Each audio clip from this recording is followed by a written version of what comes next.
bakunzi b'amateka n'ibyegeranyo bicukumbuye. Reka uwo munsi munyemere mbabwire ko umwanditsi wabayeho cyane mu mateka y'ubukoloni bwa Afurika witwa Ngugi wa Thiong'o, umwanditsi ukomeye n'ibikorwa by'amateka akomeye mu gihe cy'ubukoloni bwa Afurika, ibyamuranze n'impinduka byatanze ku isi yose. Reka munyemere mbabwire uyu mugabo witwa Ngugi wa Thiong'o igihe Afurika yangaga ibiboko ndetse na shiku bagashaka buhake mu bihugu byabo. Reka tuvuge byinshi ku mugabo witwa Ngugi wa Thiong'o ufite izina rikomeye cyane mu bikorwa bya Afurika ndetse n'isi yose.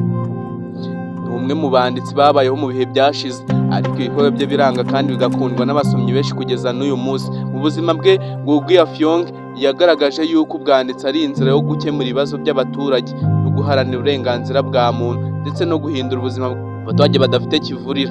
Reka twinjire mu nyemere tujye mu mateka y'uyu mugabo witwa Ngugi wa Thiong'o. Ityazo TV. Get the information you deserve to know. Here with me, Calixte Arondochi. Ngugi wa Thiong'o yavutse mu mwaka w'1938 avukira mu gihugu cya Kenya. Akamaro ke mu mateka y'igihugu cya Kenya kagaragazwaga cyane n'imikorere y'ubwanditsi mu bikorwa bye bya buri munsi. Umwanditsi w'ibihe byashize yagiye arangwa n'intambwe zikomeye cyane ku bijyanye n'ubwanditsi no mu buryo yamamazaga ibitekerezo by'abaturage bakennye cyangwa abaturage badafite kivurira bahoraga bakwitwaga ibiboko ndetse na shiku. Benshi bavuga yuko Ngugi wa Thiong'o ari intwari idashidikanywaho rwose. Yavutse mu mwaka w'1938 avukira mu gace ka Kamiritu kari mu bice byo hagati ya Kenya.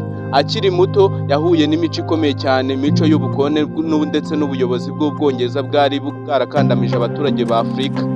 Iyo mico yose imutera umwete wo kubaho mu buryo butandukanye, atari mu gukora mu buzima bwe bwa buri munsi gusa, ahubwo yashatse gusohora imvugo iboneye ku bijyanye n'amateka ndetse n'ibintu byabaye akarusho mu gutangira kuba umwanditsi ukomeye cyane mu gihugu cya Kenya. Reka twibaze byinshi turebe uburyo Ngugi wa Thiong'o yatekereje kwandika ibitabo n'uburyo byamugize igihanganye. Mu by'ukuri Ngugi wa Thiong'o ntiyatekereje kwandika ibitabo ndetse n'ubuhanzi gusa. Ibitekerezo bye byaje no kuba byakumvikanisha amarangamutima n'ubuzima bw'abaturage muri Kenya ndetse n'ahandi ku mugabane wa Afurika. Yatekereje cyane uburyo bwo gukangurira abaturage ku bijyanye n'uburenganzira bwabo kandi bakwiye ndetse bagomba no kubagomba abo bazungu cyangwa abongereza. Ibikorwa bye by'ubwanditsi byashyizwe mu bikorwa by'amaza sinema, ibitabo ndetse n'amajwi yerekana amashusho, ndetse yatekereje yuko hakoreshejwe igihe kinini kugira ngo umuco w'amateka w'Abanyafurika ushyirwe mu bikorwa mu buryo bushya. Reka twinjire cyane turebe no kwikorwa byaranze uyu mugabo Ngugi wa Thiong'o mu gihe cy'ubukoloni. Ngugi wa Thiong'o yazanye impinduka zikomeye mu buryo abantu bo mu bihugu bya Afurika bashakaga kureba ibintu mu buryo bwiza ndetse no mu busugire bwabo. Ibikorwa bye yanditse byabaye igitekerezo gikomeye cyane ku banditsi ndetse n'abashakaga kuvuga ibintu bitandukanye. Mu gitabo cye cy'ingenzi yanditse yise A Grain of White yashushanyaga uburyo igihugu cya Kenya cyabaye ikimenyetso ndetse kiba n'icy'ubwigunge mu kwigomeka ku buryo bwa gikoloni. Ndetse no mu kindi gitabo yise Petal of Blood, kimwe mu bitabo bye bikomeye cyane yanditse, uyu Ngugi wa Thiong'o yagaragaza uburyo abakene, ruswa no gucika intege byamaganwa. Ibikorwa bye byose bitangirira ku guharanira impinduka mu gihugu no kurwanya icyahungabanya imibereho y'abaturage. Abakozi ndetse n'abakunzi b'ibitabo bye bashidikanyaga niba ibyo yanditse atari amagambo gusa cyangwa niba hari ibintu byabaga biri mu nkuru yiwe nkuru. Ndetse reka turebe n'icyamwishe, twibaze byinshi ku byamwishe, kuko nyuma yo kwigomeka ku muzungu nta gushidikanya ntabwo yari kumara igihe kinini agihumekera hano ku isi.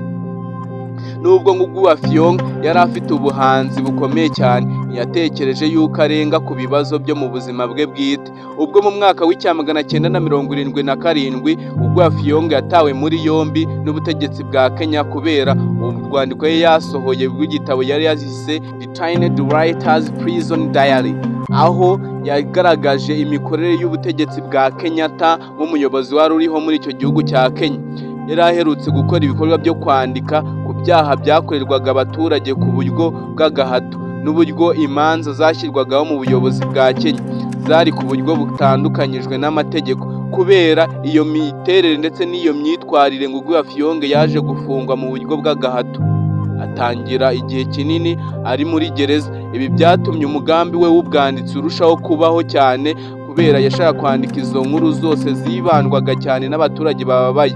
Nibyo igihugu cyanyuzemo ndetse akagenda bigaragaza birushaho kugenda byose byandika mu icyo gitabo yise United Writers Prison Diary.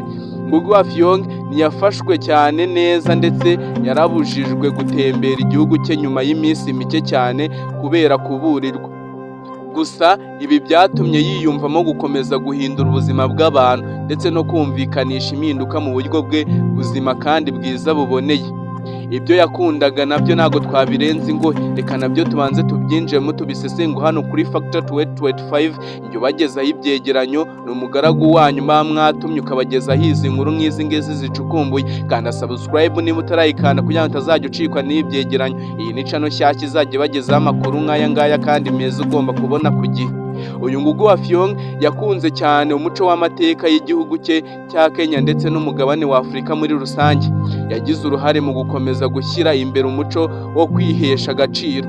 Mu mibereho ye yagiye yandika byinshi bijyanye n'ubuzima bw'abantu, uburyo barwanyaga abakoloni, bakaba abavugizi b'impinduka kandi bakamaganira kure ubusumbane bwabaga muri sosiyete y'icyo gihe.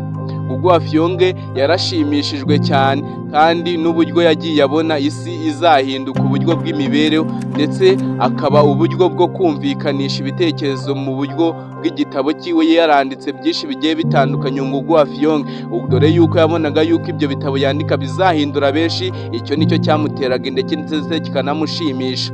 Reka turebe ku mpinduka rero yazanye ku isi uyu mugabo witwa Ngugi wa Thiong'o, umwanditsi ukomeye cyane wabaye mu mateka ya Afurika mu gihe cy'ubukoloni. Uyu Ngugi wa Thiong'o si umwanditsi witeye intambwe gusa mu buzima bw'ubwanditsi, ahubwo yagize uruhare mu guhindura amateka y'igihugu cya Kenya no ku mugabane wa Afurika muri rusange. Yatanze urugero rw'umuntu ushobora kugira impinduka mu gihe yifashishije ibitekerezo byiza. Yakomeje kumvikanisha ko ubwanditsi bushobora gukurura impinduka mu rwego mpuzamahanga ndetse bushobora no gufasha abantu benshi kubona urumuri mu bihe by'ubukene, intambara ndetse n'ubushomeri ndetse no mu gihe barimo baratotezwa n'ababakuriye. Imyaka myinshi nyuma y'ibikorwa bye byarushijeho kugira icyubahiro mu gihugu cye cyo ku rwego rwo hejuru mpuzamahanga. Ibi byatumye Ngugi wa Thiong'o aba umwe mu banditsi b'ingenzi babayeho kuri uyu mugabane wa Afurika ndetse uzabaho no mu mateka y'isi kugeza n'uyu munsi. Niyo mpamvu ibitabo byiwe bigikomeje gusomwa kandi bigikomeje gukundwa na benshi hano kuri uyu mugabane wa Afurika ndetse n'isi yose. Reka dusubire ku buzima bwe bw'ubwanditsi. Mu by'ukuri Ngugi wa Thiong'o yabaye ishusho imwe cyane n'Abanyarwanda ndetse n'abakunzi b'ubwanditsi n'isi yose. Gusa ibyo byose bishingira ku kumenya ibikorwa biterekanwa ndetse kumvikana no mu bihe bizaza. Uyu Ngugi wa Thiong'o ndakubwiza ukuri yuko azaba umwe mu mateka y'isi kugeza igihe isi izarangirira, ibitabo bye bizakomeza bikundwa. Icyo twavuga rero kuri Ngugi wa Thiong'o si umwanditsi gusa, ahubwo ni intwari y'akarere ka Afurika. Yagiye akoresha igihe cye cyose kugira ngo agire impinduka mu buryo bwiza kandi bunoze kandi buboneye. Ubwanditsi bwe bukomeje gutanga icyizere ku bantu benshi ndetse akomeza no kugirirwa icyubahiro ku rwego rw'isi yose.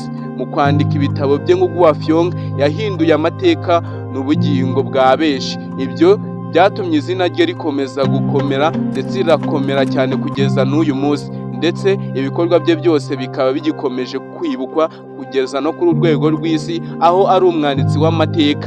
Iyi nica nibagezaho amakuru nk'aya ngaya, kanda subscribe ufungure inzogera yawe, biba byiza usharinze amakuru kugira ngo n'inshuti zawe nazo zikayamenya. Ibyo byegeranyo nk'ibi ngibi bizajya bikugeraho byo bizajya bikomeza kukugeraho ku gihe. Ndabashimiye cyane, kanda subscribe, reka duhure mu kindi cyegeranyo cy'ubutaha. Bye bye.